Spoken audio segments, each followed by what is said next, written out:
যে ঘরে একটি সূরা যত বেশি তেলাওয়াত হবে ওই ঘরে আল্লাহ তাআলা তত বেশি রিজিকের ব্যবস্থা করবেন। তাকে রিজিক নিয়ে কোনো টেনশন করতে হবে না। একটা কাঁচা মরিচের জন্য হলেও কারো কাছে যেতে হবে না। এটা বাইহাকি শরীফের 2498 নম্বর হাদিসের ভিতরে রয়েছে। শাহুল ঈমান ইল বাইহাকির ভিতরে রয়েছে 2498 নম্বর হাদিস। নবীজি সাল্লাল্লাহু আলাইহি ওয়াসাল্লামের সাহাবী হযরত ওসমান রাদিয়াল্লাহু তাআলা আনহু যখন খেলাফত আসলেন, যখন তার শাসনামল চলল, এমন সময় আব্দুল্লাহ ইবনে মাসউদ রাদিয়াল্লাহু তাআলা আনহু তিনি অসুস্থ হয়ে পড়লেন। ওসমান রাদিয়াল্লাহু তাআলা আনহু তাকে দেখতে গেলেন। আমরা অনেক সময় মানুষ অসুস্থ হয়ে গেলে দেখতে যাই না। এটা হচ্ছে নবী সাল্লাল্লাহু আলাইহি সাল্লামের আদর্শ, সাহাবায়ে কেরামদের আদর্শ।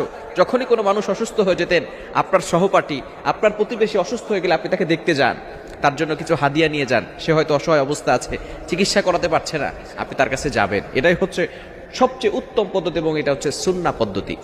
ওসমান রাদিয়াল্লাহু তাআলা আনহু আব্দুল্লাহ ইবনে